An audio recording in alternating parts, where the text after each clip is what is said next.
What's going on, Facebook? Welcome to another episode of the Talk Before the Walk. I'm your host, Cool Breeze Justin Christie. And man, we have a phenomenal show for you today. We're going to be talking to one of the contenders for the vacant 185-pound Rage in the Cage Amateur Middleweight Championship, Tanner Arnold. He'll be taking on Sergio Olivares coming up on September 18th at the Sugar Creek Casino in Hinton, Oklahoma. That's right. You heard it right here. Rage in the Cage is returning to the Sugar Creek Casino on September 8th for Rage in the Cage 83. You don't want to miss it, guys. This is going to be such a phenomenal card, top to bottom. Summer Seaborg has pulled out all the stops, bringing it back to Sugar Creek Casino. You know, obviously going to be many more to come. Sugar Creek Casino has been a long-time home for Rage in the Cage. Yeah, I'm looking forward to being back there. That was where we first started the Rage chant. You know, the Rage, Rage, Rage. A lot of energy in that building, man. A lot of really cool production that we can do there. It's such a fun venue. I'm really happy about that. Um, Let me get on here real quick. So, unfortunately, Sergio is not going to be able to join us this evening. He's doing his duties as a very good son for his parents, and he's helping his parents, with a moving project that they have to do. So, hats off to Sergio. Family always comes first. That's why, this show here is powered by F.A.S.T Productions. So the F in that is family, means family always stand together. So a lot of respect for Sergio right there. He is a tough opponent, man. He's going to be coming in. Summer says she needs the picture behind me. This is a good picture. We took that a while back. We are right here. This is the venue that you're going to be seeing Rage in the Cage at Sugar Creek Casino. This is actually with the old cage, so we're probably going to be needing to take another updated picture with the new 30-foot cage. It's going to be awesome, man. That cage is just huge. It's one of those throwdown cages. I can't wait. Man. So we got a lot to talk about. It's been a while since we've been able to do one of these shows. A lot's been going down. I think we pretty much skipped the entire month of August for some reason. I don't know if we even had any shows going, but here we are, the last day of August. Here we are, but it's really fun, man. It's really fun. Let's see here. So, okay. She's saying that Sergio is actually 3-0. One of the fights is not recorded from Mexico, so there you go. Yeah, there's a lot of fighters that they've taken fights down in Mexico, and because of the way that these promotions in Mexico sanction their fights, they for some reason don't actually count on a record here in the United States, but they still go through everything that the fighters here do, and they just fight their hearts out, and hats off to those guys. But without further ado, let's talk to Tanner Arnold. He's been on our show before. I think back in like Rage 73, he fought Thurman Harris, I believe. And we're going to welcome him back. This is, I am really high on this guy. He is such a talented fighter. Every time he gets in there, his jiu-jitsu is absolutely phenomenal. I think in that fight against Thurman, he ended up fighting back from bottom and taking a submission victory off of that, because Thurman comes in really heavy-handed and so on and so forth. Tanner Arnold comes in from a couple fights before, or I think the fight right before that, where his opponent came in just guns blazing and he caught him with an armbar there. Same thing I think happened with Thurman. Definitely a contender for the 185-pound title. I believe down in the last time we were in Lawton, Tanner called out Cody Gallion for the 185-pound title, because Cody Gallion wanted to fight for the 185-pound title as well. So we're going to find out, what happened there, what happened to Cody Gallion, and why the opponent changed. But still, with Sergio, as Summer Seaborg always does, she finds a great replacement opponent for this. There's so many young, talented, as I like to say, studs in this 185-pound amateur Rage in the Cage division that you could throw a stone and find a contender for this title. And with this being a vacant title, man, that's just going to be freaking awesome to watch these guys grow and contend for this title as well. So without further ado, I know you guys aren't begging for more ado. I'm going to bring in Tanner Arnold. So please welcome back to the show, Tanner Arnold. Tanner, welcome back to the Talk Before the Walk, brother. How you doing today? I'm doing all right, brother. How about yourself? Man, I am happier than a hot hog in a cool puddle of mud today. I'm just, just excited, man. This is, we're coming back with the show. We're coming back to Sugar Creek Casino. I'm really excited to watch you compete again. You're a very exciting fighter. Tell us a little bit about, as Summer's saying, you're both brown belts as well. So this is going to be, an interesting fight. But you've been doing jiu-jitsu for many, many years now. You've been doing MMA for many years now. Tell us a little bit about how you got started in your martial arts career, and then how that proceeded to a fighting career. Well, actually, right after I graduated high school, ran out of things to do. Football was over, powerlifting was over. Ended up joining a local gym, just lifting weights, try to stay in shape. And probably my second day there, I saw a flyer that they had posted on the window talking about jiu-jitsu classes. And, I was your typical casual MMA fan, watched Royce Gracie and stuff. I didn't really know a whole lot about jiu-jitsu, but I watched UFC. And so the flyer said, 50% off your first 3 months. And so I called up the number and I signed up. First day I go in, and the guy there, he's a black belt now, Rogelio Rodriguez Reyna. He's out of Dumas.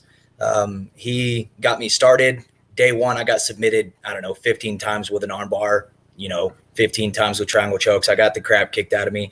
It was really awesome. At the end of that first class, I went ahead and paid in full for the next 6 months. And I ended up staying in Dumas for, years, got my purple belt through Roger, ended up coming to Amarillo. Unfortunately, I had to change gyms, and, that was, 5 years ago now. So it's been 10 years on jiu-jitsu alone. I actually started MMA based off of a promise that I gave to my mother. As you guys know, I lost her in 2019. 3 days before she passed, she had sent me a box in the mail with some MMA shorts and like a nice American Fighter t-shirt. And the conversation that happened between her and I was how she had watched me done jiu-jitsu for so many years that she thought it would be the coolest thing ever to actually watch me fight in the cage. A couple days after that, she was gone. And so I took my first fight in February of 2020 based off of that promise to her. That first fight, looking back on it, all I really had was jiu-jitsu. I didn't have much of a stand-up game. Wes Bowman punched me in the face a couple times. Ended up grabbing a heel hook on that. And then after winning, it was like being a white belt in jiu-jitsu all over again. The competition started over. It was like there was so much more to learn. There was so much of a competitive aspect to it. It's not solely jiu-jitsu. Now I have to worry about getting hit. I have to worry about getting kicked. I have to worry about jiu-jitsu on top of everything else. So, based on the promise to mom, this whole thing just blew up a whole lot farther than I thought it would. So, how's life been without your mom lately? I know I lost my mom in 2009, and it was a lot for me to get it, adjusted to. I don't mean to, get too personal with you here. If you don't want to talk about it, I totally get it. But, what's it like, for those, who may be going through something similar as well, for you to, adjust to losing a very important person in your life, and then continue to use that as motivation for your training?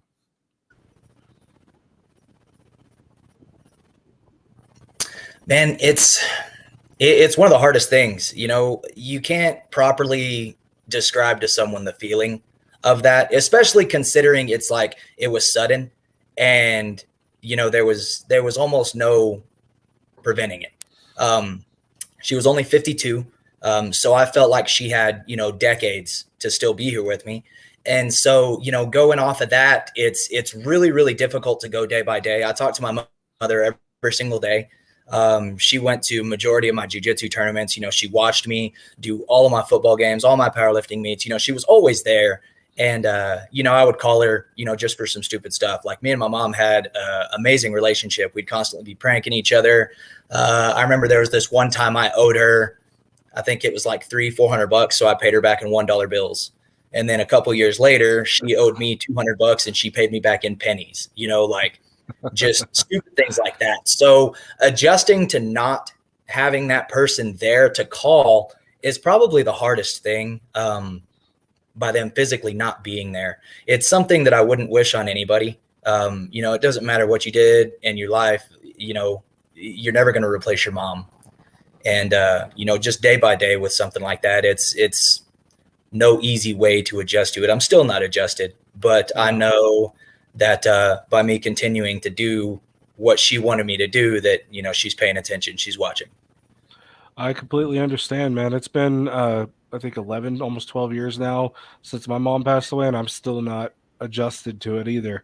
There's days where, I want to just pick up the phone and just call her or my dad. I lost my dad in 2017, and just not having either one of them here is just, it's weird, even to, several years later.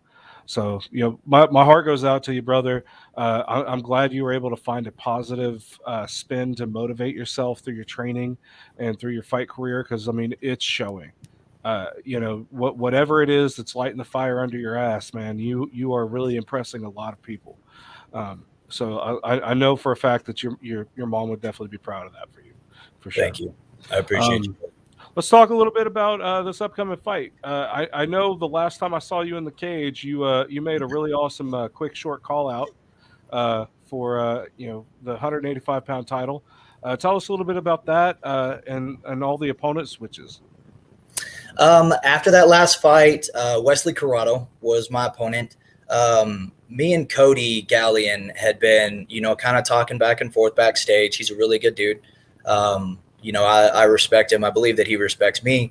And it's come up in conversation a couple times like, hey, man, we need to fight. And I think it was while we were doing the evaluations backstage before this last fight, we kind of talked about it, and it was brought to my attention that the title was vacant. And so it was like a kind of spur of the moment decision to like make that call out. I wanted to fight Cody regardless.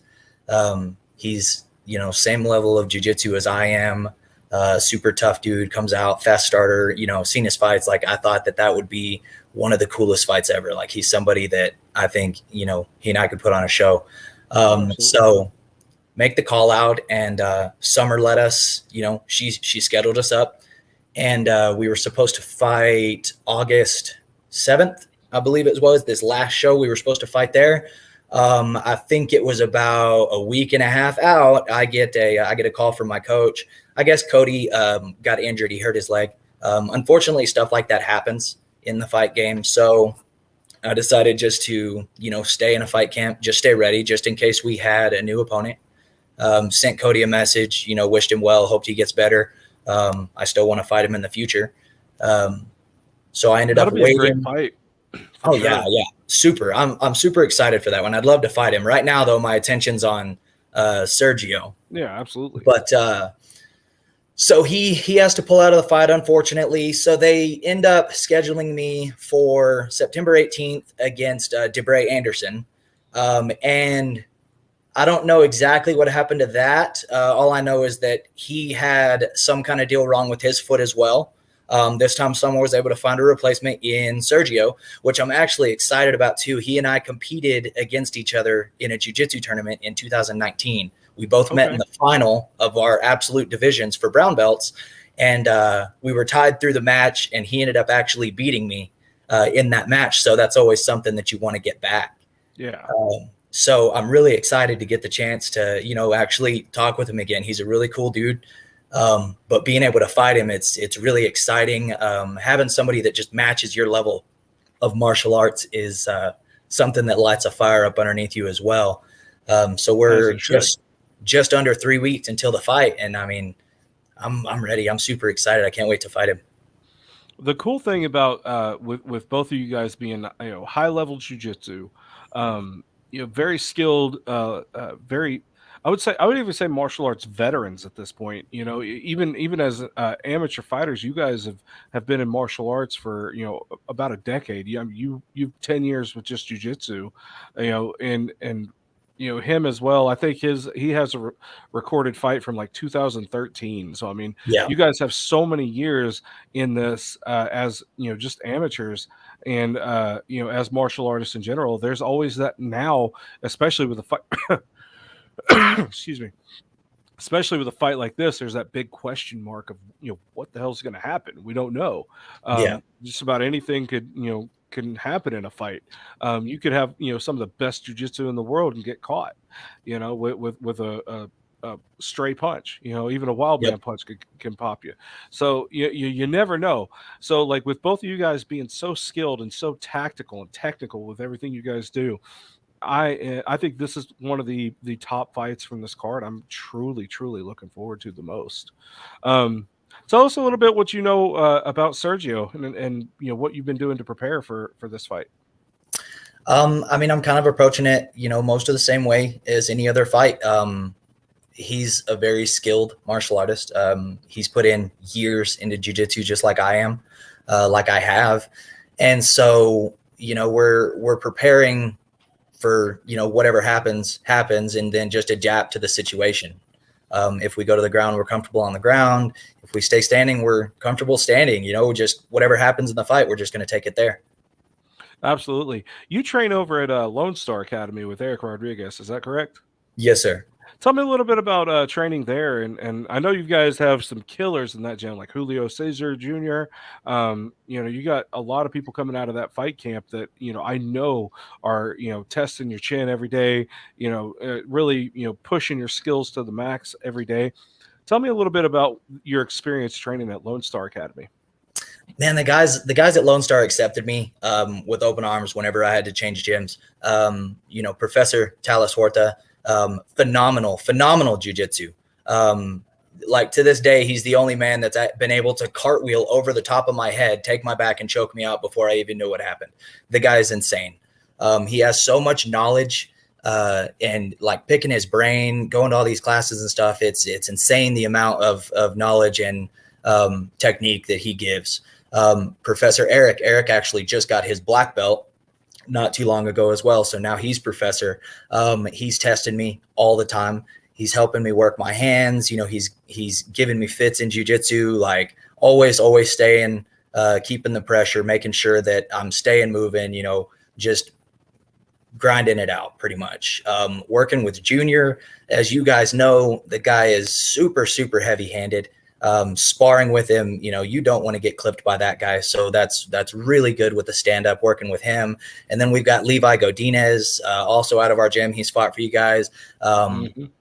Dude's a beast in boxing as well. We've got a bunch of Muay Thai guys. My teammate, Justin San Miguel, super awesome dude, kicks the crap out of me every day.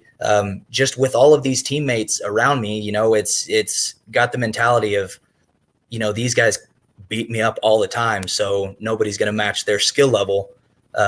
So I'm confident going into this fight. These guys are getting me ready. They're taking it just as serious as I am.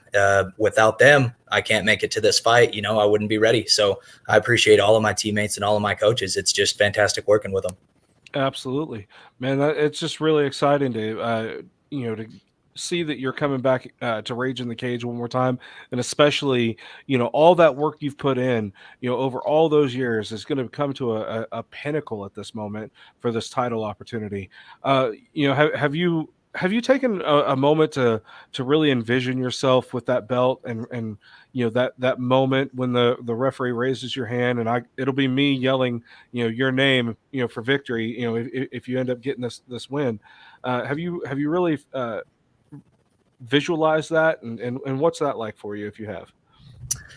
Yeah, it's definitely a thought that always comes out. I don't think that there is a person alive that's in this situation that doesn't think about what happens if you get that belt.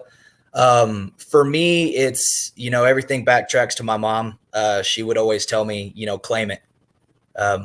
Whatever it is you're going to do, claim it. So if you tell yourself, next year I'm going to have this fantastic job, I'm going to have my car paid off, you claim it for yourself. And so this is one of those moments, I'm claiming the belt. I want to fight for it. I'm excited to fight Sergio, but yeah, I see myself holding it. And in that case, it'll just be one of those surreal moments where it shows that the hard work pays off. It shows that you're going somewhere, that the things that you're doing are the right things, and that everything is falling into place the way that it should. Wow. What's your mama's name? Tamela Arnold. Pamela Arnold. Okay. So are you named after her? Not really. I don't even know how they got inspiration for my name, but yeah, I think she wanted to stick with the T's. I did the same thing for my son. So we've got Tamela, Tanner, and Tobias. Okay. So we go. We'll put that quote out there for you. Claim it, Tamela Arnold. Appreciate you, brother. Give your mom a little shout out right there. We'll put that out into the universe as well, because give her some shine. Mamas always deserve it. So yeah, man. I spelled it wrong. I apologize. I'll edit that in my comments later. It's double M's. Yes, sir. Okay. So I apologize about misspelling that. I thought it was spelled like Pamela with a T, but no worries. It's all right. It's all good. But same respects anyway. Well, brother, you got any friends, family, or teammates you want to give a shout out to? Sponsors, all them? Yeah, absolutely. I kind of mentioned a couple of the guys before, but everybody at Lone Star Academy, Talis Horta, Eric Rodriguez, both my jiu-jitsu professors. We got Justin San Miguel, Jorge Meza. We got Junior, all my other teammates, Trevor. I'm spacing on everybody now. Everybody over at Lone Star. I apologize, guys. I've been working with people over at Impact Martial Arts Academy. Coach Will, I appreciate you. My sponsors, Backyard Shades, Lions Realty, Platinum Home Team, Paul and Emily, love you guys. Pete the Barber, More Life, Veneza Italian Restaurant, and then of course Local Legend making the shirts. We got a fight name now. It's officially Gingerbread, courtesy of Coach Eric. All right. Yeah. So that's a funny story how that one came up. But yeah, everybody coming together for this thing. I couldn't do it without all of y'all. And I really appreciate everything that y'all are doing for me. So I hope to go out and put a show on for you. I am really excited to see that. So gingerbread, I'm going to have to dive into this. How did we come up with gingerbread? Well, we obviously some red hair stuff. Yeah, a little bit. So kind of the story with that is we weren't really going with a fight name. And my sister actually started, calling me, Tanner the Beast Arnold. But Professor Eric is telling me, everybody's nicknamed the Beast. Everybody's nicknamed Phenom. Everybody's nicknamed this and this and this. And he just comes up and stares at me for a couple seconds. And he's like, "You're gingerbread now." And it stuck. So came up, went to the Local Legend guys here in Amarillo. They drew up this design for the shirts. Just started to roll with it. And it became super marketable. People love it. I'm having fun with it. I think it's just the funniest thing ever. I absolutely love it. It ties in with the red hair. I mean, it's just a perfect nickname. And then, of course, there's nobody out there that I can think of with the fight name of Gingerbread. I can't think of one myself either. I was just thinking about this the last Rage in the Cage in August. There was two fighters who both went by the moniker The Ferocious. And I was like, you're on the same card. Like, can one of y'all like be a little different? And then I think I had to talk to Carlos Hernandez, because I think he was trying to like become the Angry Viking. And I'm like, but that's Glenn Woods, man. He's the Angry Viking. Like, he's literally on the roll in the cage, and you're on the Raids in the cage the next day. Yep. Like, let's do something different. So luckily, he's sticking with his Nacho nickname. I don't know about the Ferocious guys. I think they're both going to still be ferocious. I don't know. I don't manage either one of those guys. So, who knows? Matter of fact, when I first started fighting, my dad was trying to come up with a nickname for me, and he wanted me to be El Conquistador.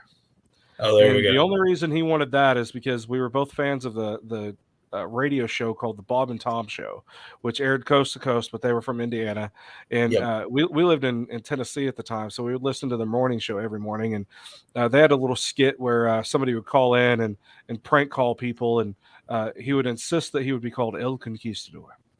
And it was just a funny little running joke. I wouldn't do it justice by trying to repeat the jokes, but after a while, I was like, all right, well, I'll try to do that. And then I think there was a UFC fighter who was going by that as well, but he was trying to be more serious about it. I'm like, yeah, I'm not going to copycat anybody. So I ended up becoming Cool Breeze, There we go. getting named after by a truck driver, a random truck driver. So that was actually kind of fun. Yeah, they say you can't pick your own fight name, so You're not supposed your to. team and everybody else is supposed to come up with it for you. So that's cool that you got yours. Yep, it's I think it's unlucky, man. I'm not that superstitious, but I mean, if you're picking your own nickname, you need friends to do that for you. And if it's not some kind of rib on you in some kind of way, I mean, are you even trying? I agree 100%. But Yes, I sir. mean, I hear that Rage in the Cage is going to be having another fight or another event in December. I don't know. I think it's December 5th, something like that. If you're not on that card, man, I don't know what's wrong. Because like, if you can't take gingerbread to the Christmas time show, like you got to do it. Like we got to literally like make a plate of gingerbread cookies and throw them out like you the New Day on WWE with pancakes. There we go. The people Like, will love it. It'll be great. We go might need to all do out that. with this. Like Just never come stop. walking out, throw the gingerbread cookies out to everybody as I'm going. It'll be great. It'll be perfect. Yeah, it'll be fun, man. Like everybody loves a really good gingerbread cookie, man. Like they're pretty awesome. But yeah, man, I'm really excited. Congratulations on getting the new nickname. Good luck this here in a couple weeks on September 18th, man. It's gonna be I think one of the fights of the night, if not the fight of the night, for sure. Me being a martial arts nerd, I love that I get to sit there ringside because I'll be telling Kimber literally everything that's happening. What's going on in the fight, especially you guys go to the ground, because I mean I think that's when I'm going to be the most intrigued. But man, this is going to be pretty awesome. You got a lot of fans here in the a lot of support in the comment section too, so be sure to go give them some love as well. We got Desiree Wages, I'm probably not saying that wrong, That's but she's saying right gingerbread, let's go. Yep, that's my sister. Yeah, you got Brandy Ray over here. Everybody's cheering you on in the comment section. It's pretty awesome. Congratulations to you on that stuff, man, and good luck for your fight. You got any last words you want to say to the Rage Nation? Can't wait to put on a show for you guys. I hope to see y'all there. Hinton, Oklahoma, Sugar Creek Casino, September 18th. Awesome, brother. Well, thank you again for being my guest tonight. Good luck and train hard, train smart, stay safe, and we'll see you on September 18th, brother. Yes, sir. I look forward to it. We'll see you there. Have a good one, buddy. All right, guys, you heard it right there from Tanner Arnold himself. Very skilled, very talented martial artist. Going to be taking on undoubtedly one of the toughest opponents that he's come across, because Sergio Olivares is no joke. As Summer was explaining before, he's 3-0. Both of these guys are brown belts in jiu-jitsu, high-level martial artists. As you learned in our interviews, both of these guys are coming into this with years of experience, more experience than just about any amateur in one of these fights. You would look at a lot of pros, at least back in the day, that would have about the same amount of experience in the middle of their career. So this is actually going to be a high-level martial arts contest coming up September 18th, contested for the vacant 185-pound Rage in the Cage middleweight championship. You don't want to miss it. Tanner Arnold versus Sergio Olivares. Do not miss it. Get your tickets at stubwire.com while they're still available. If not, get your tickets from the fighters. You can go on Stubwire and pick the fighter of your choice, whoever you're supporting. Make sure you do that. Support your local fighters. I'm really looking forward to this. You're seeing the scene behind me. This is what it's going to look like over there at Sugar Creek Casino. They've done several upgrades between the time we took this picture and the time we're going to be there, and we're going to have a bigger cage as well, so that's going to be pretty awesome. So come check us out, stubwire.com. Pick your favorite fighter, whoever you're coming to support at checkout. Don't forget to do that. And, follow along for Rage in the Cage OKC on their Facebook page, on their YouTube channel as well, for all kinds of updates, all kinds of videos. This is being cross broadcast onto the Talk Before the Walk page, our homepage for my show, the Rage in the Cage OKC Facebook page, and the F.A.S.T Productions YouTube page as well. So, please give us a like, follow, share, subscribe, all that jazz. Show us some love. Tell everybody about us, and we will see you at the fights September 18th. Rage in the Cage 83. Be there.